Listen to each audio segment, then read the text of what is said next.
The views and opinions expressed in this program are those of the speaker and do not necessarily reflect the views or positions of any entities they represent. How you guys doing?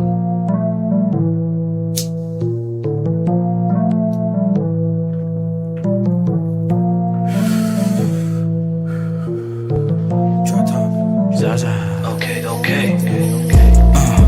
We gon' pull up in some Tahoes. Fill with my niggas and bitches. They don't get money, the motto. Shredding waves like I'm out. What's up, guys? We're back with another new episode 66 of the StyleBeasting podcast with me, Dylan Wall, your host. And I think, nope, I'm not late on this one. No, I'm not late. I'm right on time. I already let you guys know what the deal was not last week. Yeah, now I'm about to say last year. Fuck, I meant last week. Yeah, work has been piling up and it's been hard to be able to record with all the stuff going on, but I'm back and ready to pod. So I'll start with myself before I fully go ahead and get started. Work's has been a massive overload. I think, my sister became a manager, so she had to leave my store, and it was pretty heavy because we were missing a person. A bunch of extra shit came in on the truck, and it just piled up with other bullshit coming in and other it's just a lot. When a losing person affects the whole thing. Funny enough, because it's a big ass team effort. So if one cog in the wheel fucks it up for all. And that kind of was the predicament of my second job. So it's just been really heavy on both, well, not only me, but the other, my coworkers that work there, because if it's already aggravating for me, I can already tell it's been like a super pain in the ass for like the managers, since they had to deal with way more shit than I got to deal with. So and there's always something about like reality that when I'm get pissed off about some shit and I just don't want to be fucked with, it's always reality coming in, smacking me in my face, saying my problems in the totality of the world are nothing compared to other people's. Because I think I ran two. I'm not going to say what happened or who. Well, I can say what happened, but I'm not going to say the person's names. But one customer of ours that came in, I know him for a while and shit, and he out of nowhere told me that he had dementia. Now immediately I started bursting in tears. I turned around so you didn't see me, but I don't know, man. Every time I hear the word dementia, it's just it just kills me slowly in my heart, knowing because when he told me that he got lost he got lost and ended up at the beach somehow, and I was like, oh fuck, man, this is something I definitely don't need to hear right now, because that was it just it just hit me so hard, and I was just stuck because I didn't know what the hell to say. And hearing him tell me all the stuff that he was doing throughout that week, it just he got to me to sit with me. I'm like, oh man, bro. It put my whole mindset to the side of what the fuck I was going through at that time. Cause it's cause I know his daughters and his family a little bit. So it's just it just really just hurts me. Cause I know how it feels for a family member to have something serious going on with them and you can't stop it. And it's just going to happen. It's just it really tears you up inside. And I'm the type of person who can't just say, oh, everything will get better, because I don't know your situation. So me saying that is just me me personally, that's just me shrugging my shoulders and being I guess it is what it is. And it ain't what it ain't. It's like, what the fuck? Like, I can't like go on like that. And that shit just like, it's wild, man. This is really crazy out here, and it hurts so much because that same fucking day, like, but while I was closing up the store, this dude came to the door and to try to tell me something. And then now let me to give you context. He comes to the store sometimes and he just shoots a shit, and it's like some random shit. Like, it'll just be like he's come in, like, say what's up, joke, and leave, like, randomly. And then like I didn't put it past me because I was in a bad mood and I already walked to the door. So I was like, "What's up, man? Like, what's up? How you doing?" And he was like, I guess he had to confide in me and say like he lost his niece passed away, and I was like that was the hardest slap in the face from the universe I ever had to. Like, bro, I couldn't. He was telling me stuff, and my mouth was wide the fuck open because I'm like, bruh, that is like ridiculous. Because like now that like seeing my niece grow up, my niece and Maya grow up, and like hearing him say that his niece passed away, it just tore me up inside. Because I'm like, I don't know what I would do if Maya passed away. Like, my heart, like I can't even muster it to say really any much of anything except I'm sorry, man. Gave him a hug because it's like, what the fuck do I say? Like, bruh, like I don't even know what I don't even know what I would want people to say to me besides like I don't even know, bro. Like, that is just like, and it hurt me so bad, so much. And I think I saw him later on that next week, and I told him and I talked to him about it, and then I just like I almost broke down, and it's like shit, like all like, bro, that shit hurt. That shit really hurt me, cause like I don't even know how that feels, but for him, I saw him in his face, it looked like it destroyed him, and it's like, fuck, man. I mean, I said something to him later on, but like at that very moment, I felt like I should have said something more than what I said, because heaven forbid something would have happened and he would have been like, he would like deleted himself, and I would have been like, shit, I ain't say nothing to him, and maybe something I would have said would have helped him out, but he's doing better. He looks like he's taking it better now, but it's just you gotta learn to realize your problems are some problems that are minuscule. I'm not talking about the serious problems. I'm talking about the minuscule problems that you can fix yourself without almost any guncture. In the grand scheme of things, you have to shut up and look. And I guess that could kind of segue into I want to say rest in peace to the 19 kids and the 2 teachers that lives were lost in the Texas school shooting. And I'm really sorry that for the parents mostly, because to wake up and put your kids on a bus and then find out that your kids died in school from a 8-year-old kid that shot up innocent children is pretty monstrous, man. Like,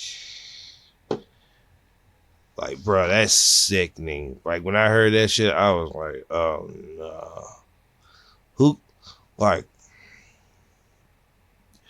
killing school shootings, adults, or like any kind, or the one that happened in Buffalo, like those hurt, those were bad, but like he shot innocent kids. Like, these kids didn't even have a record. They don't even know what a record is, and he took their lives and the teachers that protected them. And it's like, bro, like, what the fuck kind of shit is this, man? And just like always, it starts that old dumbass debate. Oh, it's the gun, it's the music, the video games, and social media. That's the problem. Which that's definitely not the problem.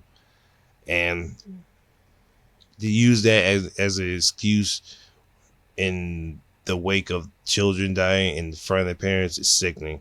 Like that's a sick thing just to throw out. Like, oh, it's just social media. Just blame social media and let's go about your business. Is heartbreaking and disgusting.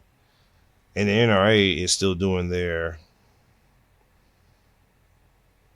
I guess, meeting of whatever, where they like every year they meet up, and people thought they were going to postpone or cancel it in wake of the death of all those kids in that same city, but obviously they're not.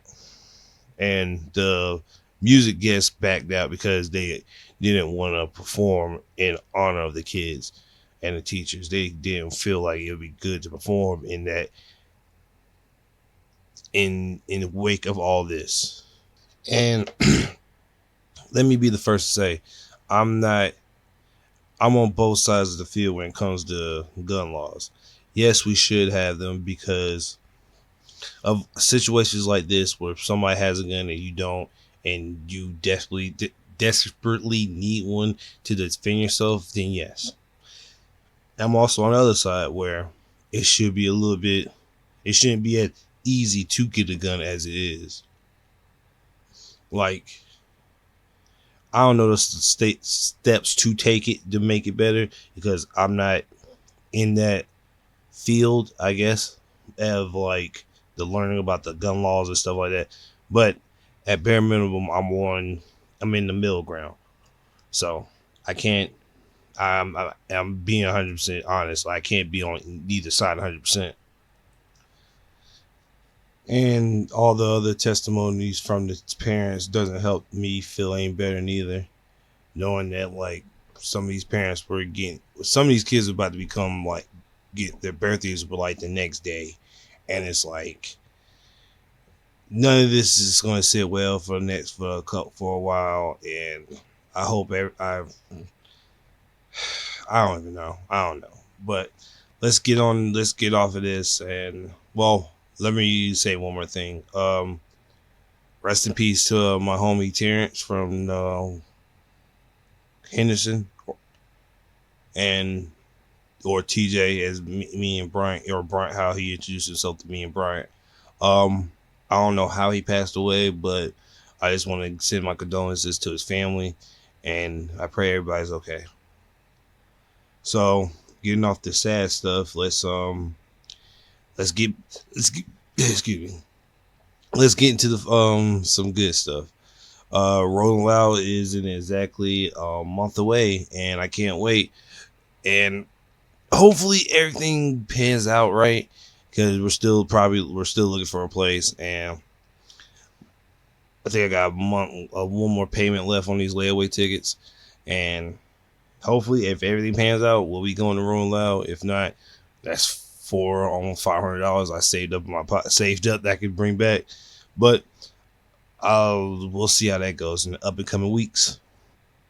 Oh yeah, before I get off of me and get to the topics at hand, my niece is officially bullying me now.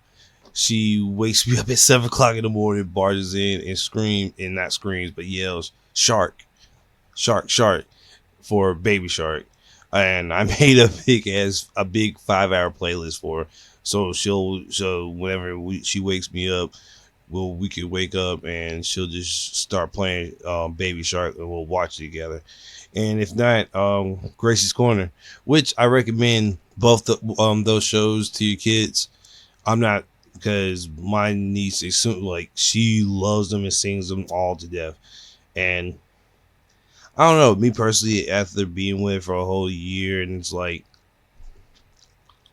seeing her just like saying baby goo goo got stuff, and now she's saying words and copying and singing right along with Gracie's Corner and Baby Shark. It just brings a big ass smile on my face, and that's all I could really say. Like being around her and seeing her grow just really warms me up inside, and I'm happy to see her grow up too. But off of that, let's get into the music.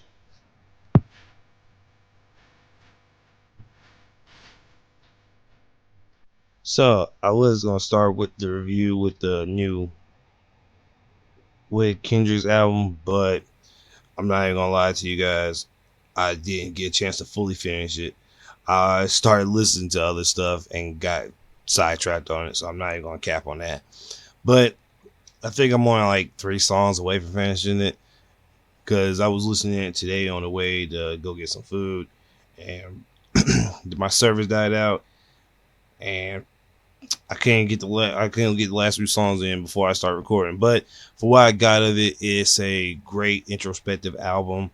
Um, this nigga Kendrick will take you there every time he can. Like, he'll take you from his own personal life into like some old introspective shit that you would never have thought of. And basically, to me, this is probably what he thought the reaction was going to get off to Pimp a Butterfly. Because me personally, I love this album. Like, this shit, like, I still like the Pimp a Butterfly, even though people still don't like it. And I'm not even know why people don't. But I think it was because it was like super preachy. But that's Kendrick Lamar's always been, well, he started being preachy after Good Kid, Mad City. Yeah, then that's when he started getting preachy. And I understand that too, being the smart, intelligent man as he is, and seeing stuff from different viewpoints of the world since he's been around it more than anybody else. So I understand it. And him having Kodak on that song really speaks volumes on Kodak too, because he was sliding on that song. Like, this nigga he wasn't even rap, he was just preaching to you. And shit, street preaching is hey, I respect it. So, like I said, from what I got of it, I fuck with it. People have been saying the numbers of it are low, but at the end of the day, it's not about the numbers. It's about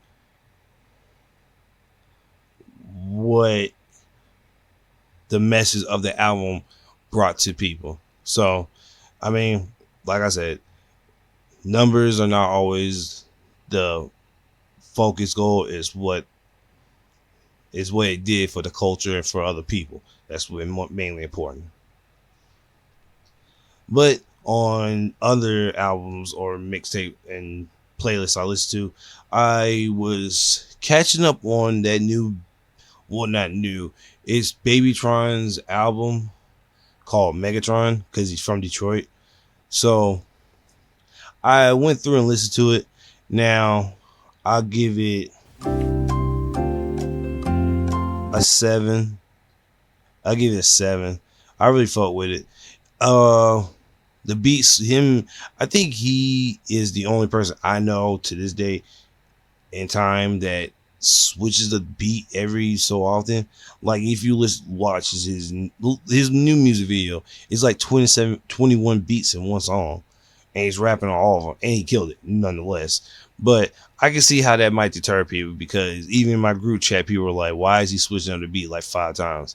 And my girl said the same thing, like, he was really killing it, then he just switched the beat up and flip-flopped it. But me personally, I still fuck with it, and I think it's really good. Well, I'm gonna give out the standout tracks on Mr. Morale first, then I'm gonna give the standout tracks on Megatron. So I like United Grief. I always like a good intro to an album. N95, Die Hard, Father Time, Rich Spirit, We Cry Together, Purple Hearts, Silent Hill, Savior Interlude with the Savior, Mr. Morale, Auntie Diaries, and Mother I Sober. I think, damn it, pretty much only like 3 or 4 songs on here I didn't like. I was like, I was in on, but like I said, it's still a good album, Mr. Morale and the Big Steppers. And for Babytron, that Megatron album, the intro's straight, My New Boys, alright. Peachtree's and Cobra Kai's I like. Beyond Turn Straight. Hughes Lifestyle is fire. Area 51 is and Mr. Dude Dash is straight. Extra Butters and Crocs and Walkers and BMF is straight. Chess Players I like. 6-star One Level fire. Mainstream Tron is fire. Hustling Junkie straight. God Tier straight. Got December 1st is and now Hold Up and Wait is fire. RIP Virgil is fire. Stupid is fire. Jerry Rice is fire. 10 Toes Wherever is straight. And The Lost World is fire. So I give it, like I said, I give it 7. I gave Kendrick Lamar probably like a 9. Well, yeah, probably like a 9. Other than that, he still killed it. So I like both. Those are the both albums I've been listening to this whole week. So Justin Timberlake sold I think his masters to his music for 100 mil. Here comes the money. Here we go. Which is weird because Justin Timberlake's one of those guys who was like in the boy band. Well, the boy band kind of don't count in that because it's just Justin selling his music. So even with that, still, 100 mil is lowballing. Unless he's gonna do it independent and redistribute his music again on a different beat or sound kind of different. Which is like, I don't know if I would do that because like Justin Timberlake has a good ass catalog of music. If we're just talking about Justin Timberlake, just him, that's cutting like Bringing Sexy Back, Mirrors, that song he did with Beyonce, the original song, and even the remix is fire. Like Beyonce didn't even have to hop on the remix to make that song better. The song was already great as is. It's just like Unthinkable. Unthinkable was ridiculous before Drake hopped on it, but when Drake hopped on it, it made it stupid fucking great. So in that sense, I'm like, Justin Timberlake's in that echelon of artists where, why? But I don't know niggas' money situations or the contract dealings with it, because Taylor Swift did the same thing. I think she's about to release, and Ashanti is about to re-release music, their old music in a different way, I guess. So I'm like, okay, but we'll see what comes up later. It just happened like the other day, so I'm gonna let that go, let that build up and let that slide. So off of that, what else? Did I hear finding new music? Let's see. Oh, fucking that Hotel Lobby song with Quavo and Takeoff is fire. That shit's stupid good. And hopefully the Migos don't split. I highly doubt it because after 14 years with, well, it's not money, like I said, probably, but it's probably dealing with more internal things. So with that, since I don't know anything and I'm not the gossipy guy, I'm just gonna wait till not the rumors, but I wait till everything's done before I start saying shit. Stunning for Vegas dropped an album, Ray Son. Haven't got a chance to fully listen to it. I think I got to the third song.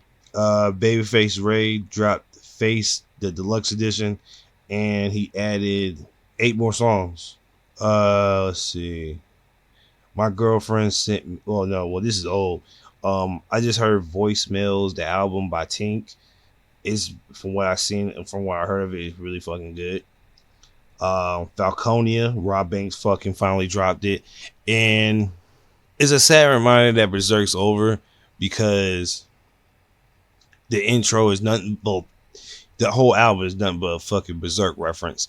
But it still hurts the same because Berserk is never going to get finished. And using all these Berserk references just reminded me of so. ASAP Ant dropped Little Black Jean Jacket Part 3. I didn't hear it yet, so I can't give you nothing on that. What else?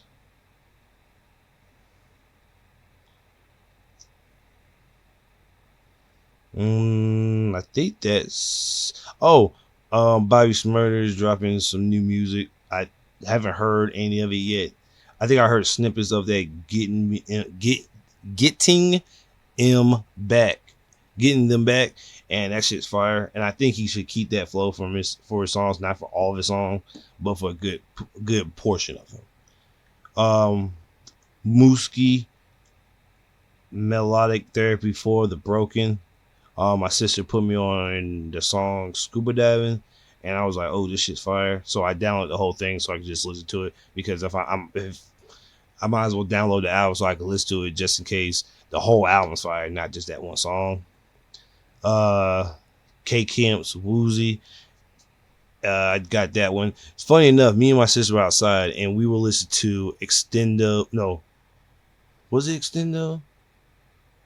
Fuck, I had to read. Hold on, because now I had to look at.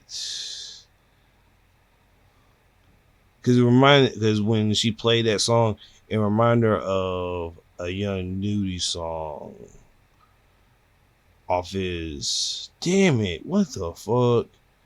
It was on Slimier. Damn, what song was it? I think it was either Extendo.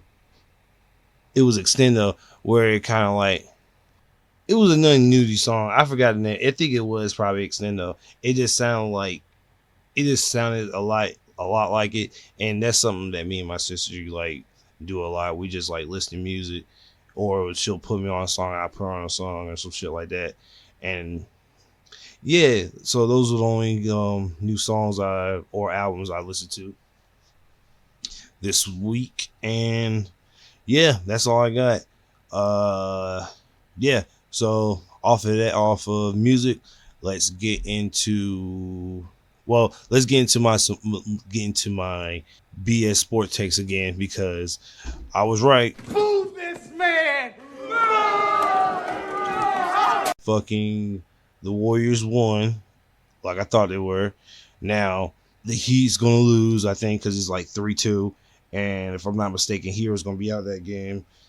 This game coming up this week, so it's gonna be like they're gonna lose, so that means it's gonna be the Warriors and the Celtics, and I don't know who's gonna come out on top in that game, because it's gonna be like can Steph really do it, and can Tatum really take them there? So I'm gonna be super in the dark when it comes to that game. But yeah, that's it for my BS sports takes. It was only gonna be those two. I guess I'll get into my football BS sport takes later on after the NBA finals. So be ready for that. But let's get into the manga. I guess I'll just make the manga and anime portions in the same thing, because I ain't watching any new anime, I believe. So, some big news happened earlier this week for Hunter x Hunter fans. Togashi, the man who wrote Yu Yu Hakusho and Hunter x Hunter, is officially back. And he's off his 10-year hiatus, and he's writing Hunter x Hunter again. So, for the past, I think, week and a half, he's been like giving us the page numbers to chapters chapter he is doing. Damn. And if I'm right, that means he's maybe I think he's on page 8 today. And if I'm not mistaken, I don't know if he's going to do 30 pages or maybe 16 pages. But for what it is, it might be 30. Now, congratulations on being back and taking care of your health and coming back into the game. But from what I remember, before I get to the not the negative, before I get to the funnier part, let me get back into like the celebration. Now everybody's happy that Hunter x Hunter is coming back.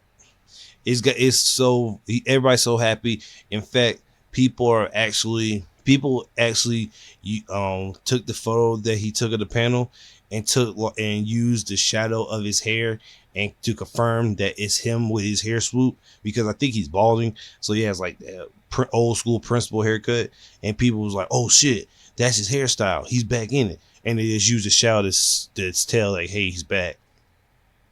But it's a good thing that he's back. I'm happy that Togashi's back and Hunter x Hunter gets to come back to finish up, because not many to cancel manga that's been on hiatus normally come back in a readily form like he is to work.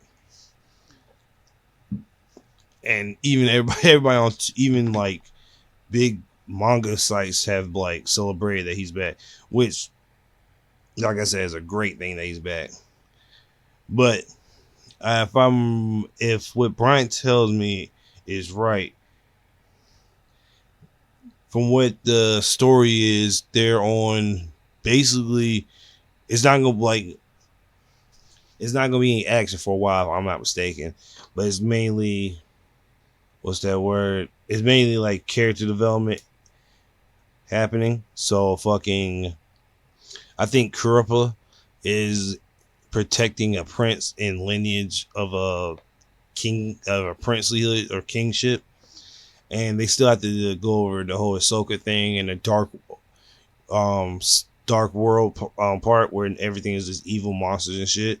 So yeah, there's a whole bunch of shit. The dark continent, they have to get into that. So it's gonna be a whole bunch of world building, which it's been 10 years. So nobody's gonna really harp on, oh man, we're just gonna be looking at niggas just build character development for like art when nigga we haven't seen a Hunter panel in like years. So I get it, I understand it, and hey, more power to you, and I'm glad the Hunter is back. And still sticking on manga, I'm back reading Don Da Da Don, the manga about the kid and the girl who have to fight aliens and demons. So I'm back on that. I think I'm on chapter 51 out of 59, and like I said again, it's still a great manga. Every panel is great. They're funny as shit. The team is officially together, and I think Aye's the main girl. Yeah, the main girl added too, because it's the kid, and it's the nerd kid with glasses, and Asaye, and they have two new members on their team.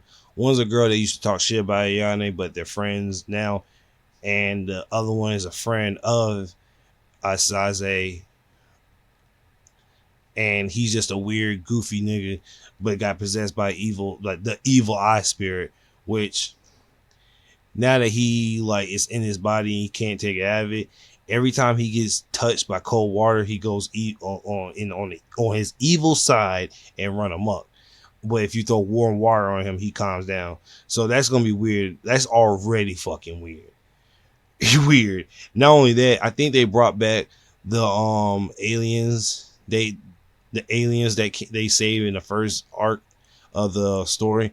So yeah, I'm glad he's back. It's a really weird manga, and me explaining it out of order is even crazier if I put it in order. Me putting it out of order sounds way like more continuity, like more, what's that word? It's more linear. If I just tell you the flat out story, nigga, that shit gonna go from A to Z to P to M. That's how fucking all crazy that is. But it's still a great manga to read. And from what I've been seeing from some people I follow on Twitter, it gets even weirder. And I don't know if this is a real or not, but I think somebody got farted on and almost died. I don't know if it's fact or not. I don't know if it's just a joke, but it seems that everybody's going with the fart joke. So hopefully he didn't get farted on and get blasted a million miles away and lost his arms. So here's hoping that didn't happen. Very naughty. But after that, I guess Going to Kamuy's over, so I'm gonna definitely get that going. I said I was gonna start soon, but I got caught up in other manga I was reading because I think I'm not caught the Blue Lock or that Blood Oni anime manga I was reading. I think I'm behind on that too. So I think I've got like maybe 4 to 5 manga to catch up on. And I'm officially going to start One Punch Man because I saw a picture of Garo and I was like, okay, I see where we're going. I see where this is about to get stupid crazy. So I'm got 6 on my plate right now and probably adding more to it. But I'm definitely I gotta get some more reading in my palate. Excuse me. because I don't know. I feel like I should be reading a lot more manga that I'm missing. And also, before I get to the final part of the episode, I want to say shout outs to at Requiem Forbong on Twitter. What did I say? Yeah, this dude really put me in a manga recommendation, and obviously a lot of great stuff in it. So for him to put me on and for me to find some new stuff to read, I really appreciate that, man. And yeah, I got Sakamoto Days. I got to catch up on that too. And probably next week I'll be giving you guys the King and Omega new arc that came out. I was glued. I was like stupid overhyped for that. And I don't think Baki came out this week. So, but Record of Ragnarok came out, and I think Hades versus that King dude in it. I think Hades won by the looks of it, but I have to read it and find out. So I'll have to check it out because I ain't seen any spoilers on it. You were wrong. But I guess to get to the end part of the main focal part of the podcast is the fucking smoking of ops in Wano country. And now, our feature presentation.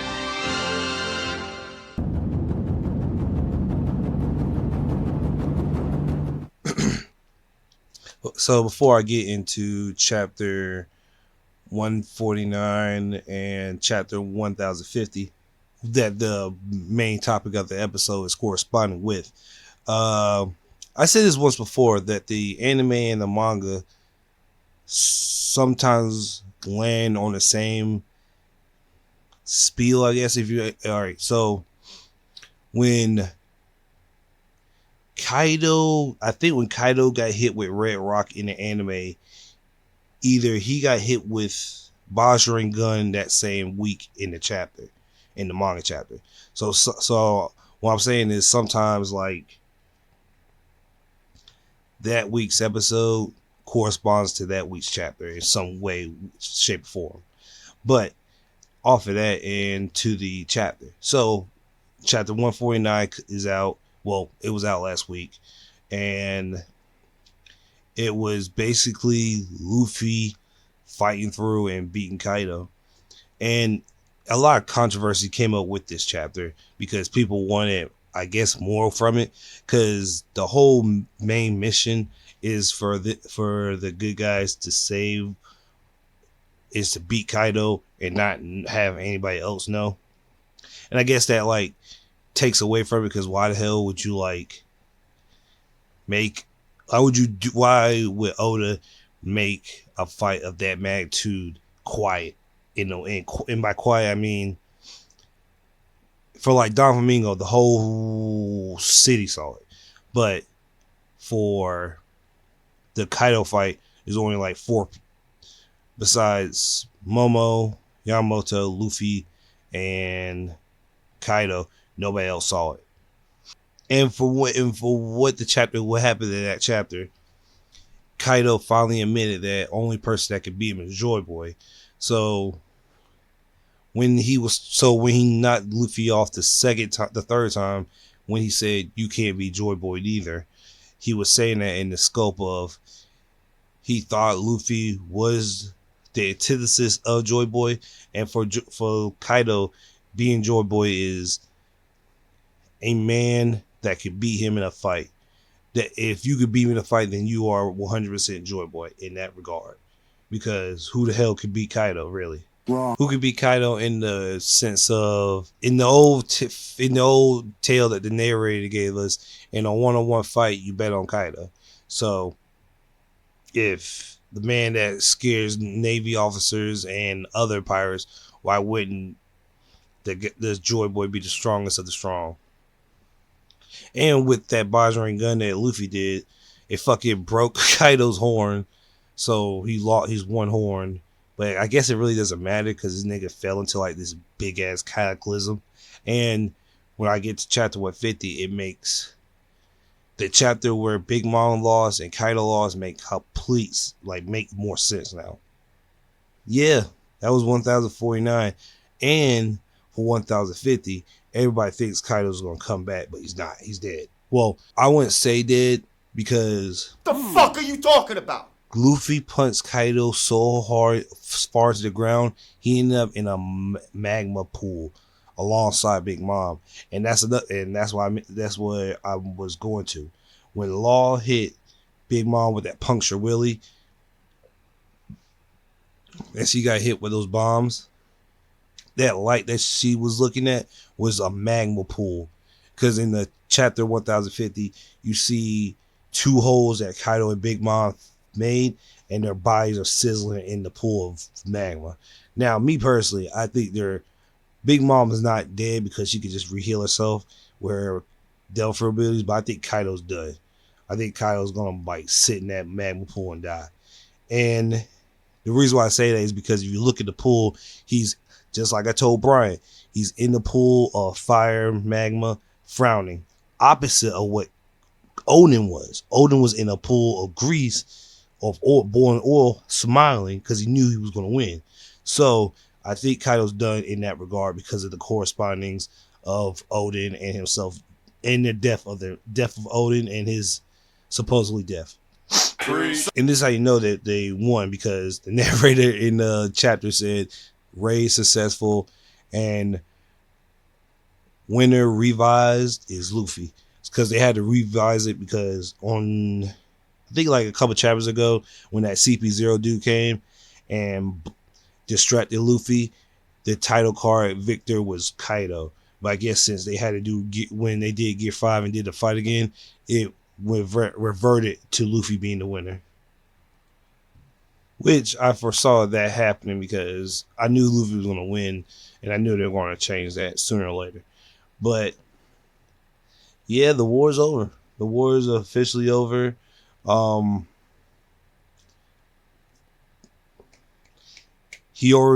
and the rest of the Scabbers, along with Momonosuke, with the Wano, to declare that they are the winners.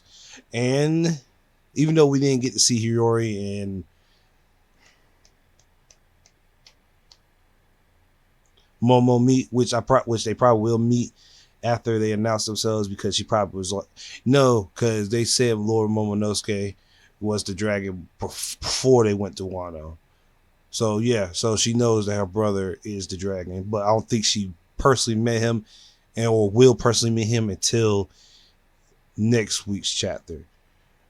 And I think they confirmed Momo to be the daimyo of Wano, which is going to be weird. Like I already told Brian, even though he has the mind of a kid, his retainers are going to help him get to where he's a good leader. And I think Toki's going to help him out with that too, since she's been in the scene of Wano for years, so she knows what the people want immediately. And I hope Momo don't have that same bum ass cut, because if he had that same bum ass cut, I'm gonna be really pissed. He needs to have at least Odin hair, not as the Odin hairstyle, but not as big. Maybe like half of Odin's hair. Cap. Because 28 years old and this nigga still has that fucking bum ass bowl cut, reverse bowl cut. Nah, I can't fuck with that. Not at all. But I think the war's over. I think, well, we didn't get the end of Act 3 panel card, which we might get next week. I don't know. But we're still in Act 3, and it's like, maybe. I feel like we've been in Act 3 for almost a year and 2 years now. So we should be done with Act 3 pretty fucking soon and moving on to Act 4, which I have no idea what the fuck Act 4 is going to be, because if the war is over, if this arc is going by a kabuki screenplay, then this act should end with misery, and no, Act 4 should be some misery, and Act 5 is the yes. But we'll see. I'm still surprised about this week's chapter, because I'm like, them niggas in fire, them niggas in magma, and I don't know if they're alive. So I will see. We'll fucking see. But it looks like the Wano villain arc is over. All the enemies seem to be dead or in loss. And yeah, I guess that's it for them. Now to the episode 1017-18. Oh my god, brother. In the anime, I'm gonna blush. boy, when I tell you that fucking 1017 was probably the best anime episode One Piece ever made, it was definitively the best episode. Animation was fire. They made fucking Kid Law and Luffy like Power Rangers, like One Piece Power Rangers and shit, and the transformations was so fire. Even though Laws didn't really have much since he's just room, Luffy just went to like just Power Ranger pose to become Gear 4. Kid went through some Transformer transformation to get Dark Gundam. It was like a madly beautiful, good episode. Like everything in it was good. Even the CGI I didn't mind at all. And like the best part of it was fucking. Actually, the whole thing was cool because it started off with Luffy and his conga and giving Kaido 3 pieces of the stomach. Kid coming in with Punk Vice.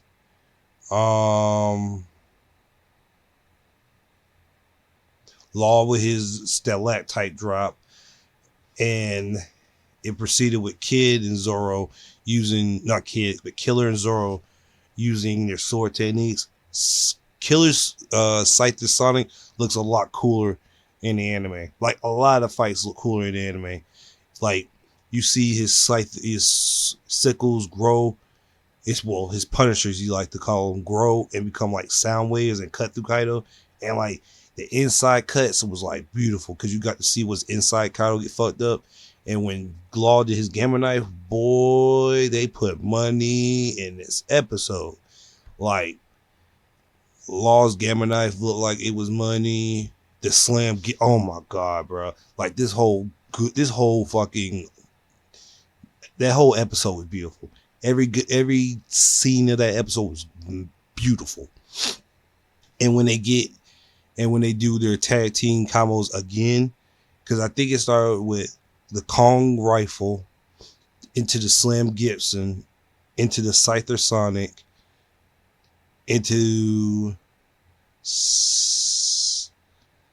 I think it was the Dragon Blaze, the Zoro's Dragon Blaze, which looks a lot cooler than I thought because it's really a dragon chopping down. And I think it would have hurt Kaido. Kaido didn't dodge. Bitch ass white boy. Yeah, that whole episode was great. And like the funniest part of it was when Luffy survived Big Mom's lightning attack, which is another thing too. If Big Mom was on the roof, this fight would have went a whole lot differently. Because Big Mom lightning sniping everybody was fucking aggravating. So one of the jokes was like Luffy being able to survive rubber. And if you read the manga, you realize that Luffy's not rubber per se. And him being able to survive blast breath makes sense because Luffy can heat up his body now in Gear 5th from what it seems like when he did the Bajra gun. So yeah, Luffy can survive fire and lightning now. Well, he can always survive lightning, but fire now is because of his devil fruit his devil fruit pseudo awakening. I don't know, but it was but the best scene was Luffy doing Kong Gatling, bruh.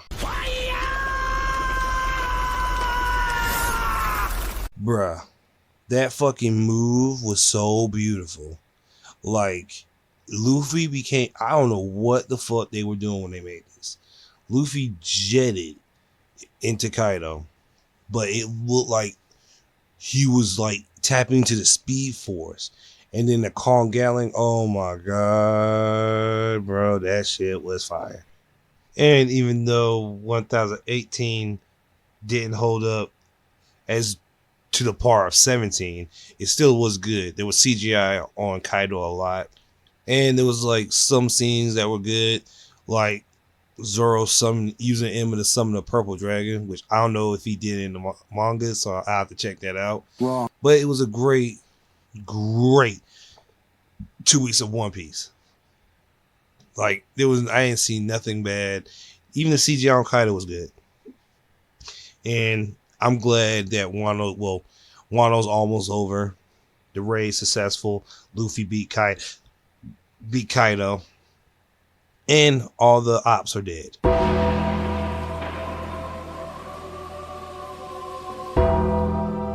So Wano, to me, when Wano finishes, I'll definitely, if it finishes off good, I definitely will put it in top 5 One Piece arcs.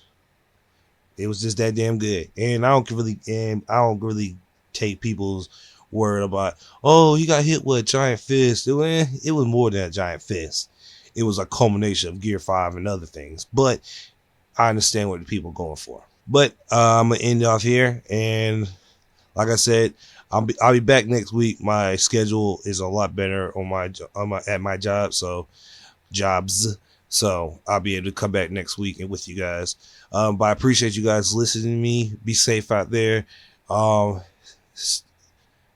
Take time with your family and appreciate your family. And yeah, that's right. Easy, why you doing so?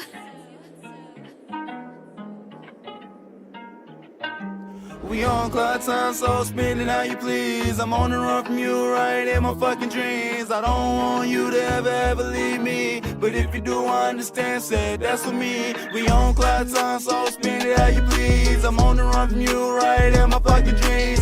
I don't want you to ever leave me, but if you do, I understand, said that's for me.